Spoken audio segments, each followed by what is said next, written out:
Assalamualaikum. Today our lecture is army medical cadet. तो हम army medical cadet की बात करते हैं तो इसके लिए जो हमारा टेस्ट होता है तो उसमें हम बायोलॉजी की बात करें तो उसमें हमारे पास एक टॉपिक है जिसका नाम इंजाइम है। तो इंजाइम के बारे में आप पूरी student today our topic of discussion is enzyme. Enzyme क्या चीज़ होती है, इसकी डेफिनेशन हम देखते हैं। An enzyme is a biological catalyst that speed up the chemical reaction in living organism without being used in the reaction. Enzyme एक ऐसा बायोलॉजिकल कैटलिस्ट है जो केमिकल रिएक्शन को स्पीड अप करता है, उसे तेज़ करता है, लेकिन ख़ुद यूज़ नहीं होता रिएक्शन में। यानी कैटलिस्ट इस्तेमाल हुआ, कैटलिस्ट भी वही चीज़ होती है जो ख़ुद तो इस्तेमाल नहीं होती लेकिन रिएक्शन को तेज़ करने में मदद देती है। तो आ जाते हैं इसकी करैक्टरिस्टिक ऑफ एंजाइम पर। एंजाइम की क्या क्या खसूसियात हैं। तो सबसे पहले खसूसियात में आते हैं प्रोटीन इन नेचर। ज़्यादातर एंजाइम प्रोटीन इन नेचर होते हैं, यानी प्रोटीन्स के बने होते हैं। Most enzymes are protein in nature but some R N A molecules act as a enzyme is called ribozymes. लेकिन कुछ आर-एन-ए मॉलिक्यूल्स जो होते हैं वो एंजाइम के तौर पर काम करते हैं, उसे राइबोजाइम्स कहते हैं। तो दूसरी इसकी करैक्टरिस्टिक है specificity. Each enzyme acts only a specific substance. Her enzyme एक स्पेसिफिक सब्सटेंस के लिए मखसूस होता है, जिस सबस्ट्रेट कहते हैं। तो तीसरी खसूसियात है इसकी रीयूजेबल, यानी ये खुद इस्तेमाल नहीं होता। Enzyme are not consumed in the reaction. Enzyme खुद रिएक्शन में इस्तेमाल नहीं होता। They can be use repeatedly. इसे बार बार इस्तेमाल किया जा सकता है। तो स्पीड ऑफ रिएक्शन, एंजाइम जो होता है इंक्रीज़ करता है रिएक्शन के रेट को, लेकिन कैसे? Bye lowering the activation energy.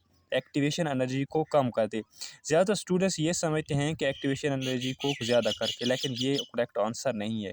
Activation energy को bye lowering the activation energy, इसका मतलब है एक्टिवेशन एनर्जी को कम कर। अब इसकी तीसरी कैरेक्टरिस्टिक है सेंसिटिव टू कंडीशन। ये कुछ कंडीशन ऐसी होती हैं जिसके लिए ये सेंसिटिव होता है। इसका मतलब ये है कि ये इन कंडीशंस पर अगर ये टेम्परेचर ज़्यादा हो जाए, पीएच ज़्यादा हो जाए या सबस्ट्रेट कंसनट्रेशन, ये इसके काम पर इफ़ेक्ट करती है। यानी अगर टेम्परेचर ज़्यादा हो जाए तो एंजाइम डीनेचर हो जाता है। इसी तरह पीएच पर इसकी एक्टिविटी में कमी आ जाती है, सबस्ट्रेट कंसनट्रेशन पर। और अब हम आ जाते हैं structure of an enzyme. Enzyme की स्ट्रक्चर क्या है? तो सबसे पहले आ जाता है एक्टिव साइट। एक्टिव साइट वो जगह होती है जहाँ पर सबस्ट्रेट ने बाइंड करनी होती है। The part of enzyme when the substrate binds and the reaction occur. जब सबस्ट्रेट बाइंड करता है एक्टिव साइट पर, तो एक्टिव साइट पर बाइंड करता है तो रिएक्शन शुरू हो जाता है। तो सबस्ट्रेट क्या होती है? तो substrate the molecule on which the enzyme acts. Substrate वो मॉलिक्यूल होता है जिस पर एंजाइम काम करता है। अब एंजाइम सबस्ट्रेट कॉम्प्लेक्स कैसे बनता है? Temporary structure form when enzyme binds to the substrate. जब एंजाइम सबस्ट्रेट के साथ मिल जाता है तो एक आर्जी सा स्ट्रक्चर बनता है जिसे एंजाइम सबस्ट्रेट कॉम्प्लेक्स कहते हैं, लेकिन ये आर्जी वक्त के लिए होता है। तो अब हम एंजाइम की टाइप्स पर बात करते हैं on the base of reaction. तो इसका सबसे पहली टाइप ये है कि हाइड्रोलेज। हाइड्रो का मतलब होता है वाटर, लेज का मतलब होता है टूटना। तो हम कहते हैं कि हाइड्रोलेज। हम बात करते हैं टाइप्स ऑफ एंजाइम्स की on the base of reaction. तो सबसे पहले इसकी आ जाता है हाइड्रोलेज। हाइड्रोलेज वो, हाइड्रो का मतलब होता है वाटर और लेज का मतलब होता है ब्रेक डाउन। तो इसका मतलब ये नहीं कि वाटर की ब्रेक डाउन, बल्कि इसका मतलब ये है कि मालिक्यूल्स, पेचीदा मालिक्यूल्स को तोड़ा जाता है in the presence of water. पानी की मौजूदगी में बड़े बड़े पेचीदा मालिक्यूल्स को सिंपल मालिक्यूल्स में तोड़ा जाता है। तो इसकी एंजाइम हमारे पास अमाइलेज है। इसी तरह दूसरा हमारे पास टाइप है इसकी ऑक्सीडो रिडोक्टेज। इसका कैटलाइज करते हैं ऑक्सीडेशन रिडक्शन रिएक्शन। अच्छा, ऑक्सीडेशन रिडक्शन रिएक्शन वो रिएक्शन होते हैं जिसमें ऑक्सीडेशन और रिडक्शन बैक वक्त में हो रही होती है। तीसरे हमारे पास टाइप है ट्रांसफीरेज। ट्रांसफीरेज करता है ट्रांसफ़र फंक्शनल ग्रुप। मुख्तलिफ फंक्शनल ग्रुप को ट्रांसफ़र करते हैं, जैसे नाम से भी ज़ाहिर है ट्रांसफीरेज। इस तरह लाइएज, ये ब्रेक्स करता है बॉन्ड्स विदाउट वाटर। इसमें वाटर की मौजूदगी शामिल नहीं होती, लेकिन ये बॉन्ड्स को ब्रेक करता है। यानी ये बड़े बड़े मॉलिक्यूल्स को तोड़ता है, लेकिन इन दी अब्सेंस ऑफ वाटर। चौथा हमारे पास आ जाता है पाँचवा, isomerase. Change structures of molecules. ये चेंज स्ट्रक्चर ऑफ मॉलिक्यूल्स को चेंज करता है, यानी उसके आइसोमर्स बनाता है, यानी आइसोमर्स। अगर आखिरी आ जाता है हमारे पास लाइगेज। ये जॉइंट टू मॉलिक्यूल्स टुगेदर। ये मॉलिक्यूल्स को आपस में मिलाता है। ऊपर वाला जो हमारे पास लाइगेज था या हाइड्रोलेज था वो तोड़ने वाले मॉलिक्यूल्स थे, तोड़ने वाले एंजाइम थे। लेकिन ये लाइगेज है, ये मॉलिक्यूल्स को जोड़ता है और एक बड़ा मॉलिक्यूल्स बनाता है। अब हम बात करते हैं एग्जांपल्स ऑफ एंजाइम्स की। तो इसके सबसे पहले आ जाता है अमाइलेज। ये ब्रेक करता है स्टार्च को शुगर में तब्दील कर देता है। इस तरह प्रोटीएज जो है, ये प्रोटीन्स को ब्रेक करके अमाइनो एसिड में तब्दील कर देता है। ये जो शुगर और अमाइनो एसिड्स हैं, ये दोनों सब यूनिट्स होते हैं। यानी सबसे बड़ा यूनिट क्या होता है, स्टार्च है सबसे बड़ा। तो एक पेचीदा मालिक्यूल है, इसे एक सिंपल मालिक्यूल शुगर में तब्दील करते हैं ताकि हमारे जिस्म में एनर्जी हासिल हो सके। और इस तरह जो प्रोटीन्स होते हैं ये बड़े मालिक्यूल्स होते हैं, इसे अमाइनो एसिड छोटे सब यूनिट्स में तकसीम किया जाता है। बस तीसरी इसकी एग्जांपल आ जाती है लाइपेज। तो लाइपेज क्या करता है, ब्रेक्स करता है फैट्स को, किस में, फैटी एसिड में या ग्लिसरॉल में। तो अब जो फैट्स के ये हैं सब यूनिट्स हैं, फैटी एसिड और ग्लिसरॉल। इस तरह हमारे पास डीएनए पॉलीमरेज होता है। डीएनए पॉलीमरेज का क्या मतलब है, ये इन्वॉल्व होता है डीएनए में, जैसे नाम से ज़ाहिर है ये डीएनए की रेप्लिकेशन करता है, उसे रेप्लिकेट करता है। अब इसकी इंपॉर्टेंस को हम देखते हैं एंजाइम्स की, तो ये करता है डाइजेस्ट ऑफ फूड करता है। जैसे हमारे पास अमाइलेज होता है सलाइवा में, तो ये हेल्प करता है सेलुलर रेस्पिरेशन में, जिसमें सेलुलर रेस्पिरेशन क्या होती है, जिसमें हमारे पास कार्बन डाइऑक्साइड बनती है और ऑक्सीजन इस्तेमाल होती है। हमारा जिस्म जो है एनर्जी हासिल करता है सेलुलर रेस्पिरेशन से। तो support DNA replication and repair. तो ये जो एंजाइम होते हैं जैसे कि डीएनए पॉलीमरेज है, तो ये रेप्लिकेशन भी करता है और इसको रिपेयर भी करता है।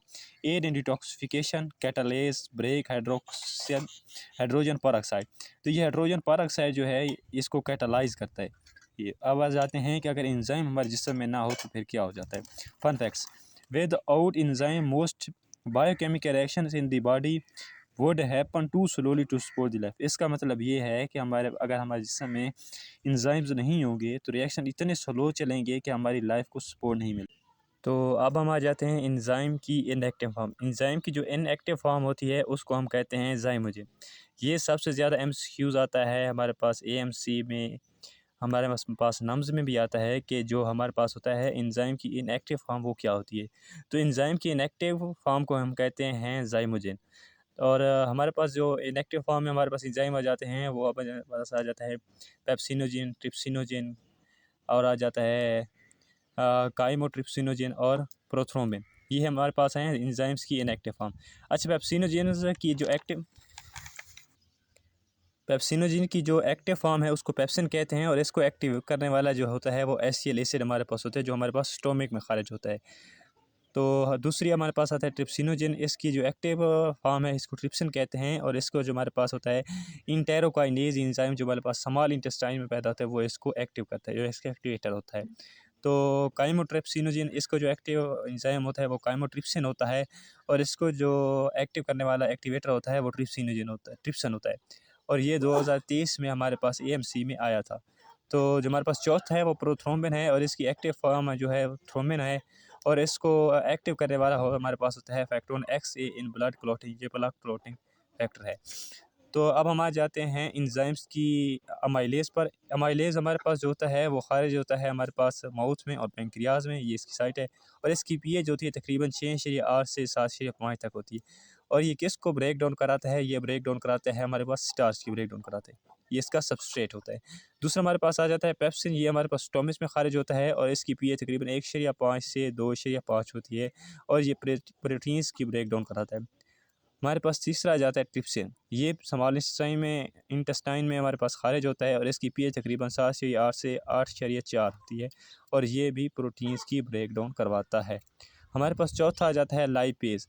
लाइपेज पेंक्रियाज में खारिज होता है, और इसकी जो हमारे पास पीएच होती है वो 8.0 होती है, और ये लिपिड्स की ब्रेक डाउन करवाता है। हमारे पास पाँचवा आ जाता है माल्टेज। माल्टेज इंटस्टिशियल वाल, इसमें हमारे पास सिक्रीट होता है, और इसकी पीएच तकरीबन होती है 7.8, और ये क्या करता है, माल्टोज़ की ब्रेक डाउन करवाता है।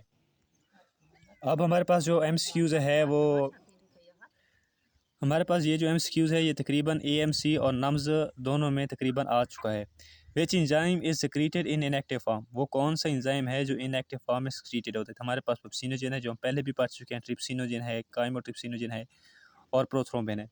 अब पेप्सिनोजेन को एक्टिव करने वाला हमारे पास क्या होता है, पेप्सिन एक्टिव फॉर्म पेप्सिन होती है, और इसको कौन सा एक्टिव करता है, एक्टिवेटर होता है एचसीएल। और हाई यील्ड में ज़ाइमोजेंस जो होते हैं, ज़ाइमोजेन इनएक्टिव फॉर्म ऑफ एंजाइम्स हैं, मैं पहले भी आपको बता चुका हूँ। Activation protects organ tissue for digestion. इसका मतलब ये है कि अगर अगर एंजाइम वहाँ पर एक्टिव हो जाएँ जहाँ पर इनको एक्टिव नहीं होना चाहिए, तो वहाँ पर टिश्यूज़ और आर्गन्स की ये डाइजेशन करना शुरू कर देते हैं, जिससे वो टिश्यूज़ और आर्गन ख़त्म होना शुरू हो जाते हैं। इसके लिए हमारे पास ये ज़रूरी होता है कि एंजाइम उस जगह एक्टिव हो जहाँ उसको एक्टिव होना ज़रूरी है। अभी के लिए इतना ही। Thank you for watching. अल्लाह हाफ़िज़। मज़ीद ऐसी वीडियोज़ देखने के लिए हमारे चैनल को सब्सक्राइब करना ना भूलिए।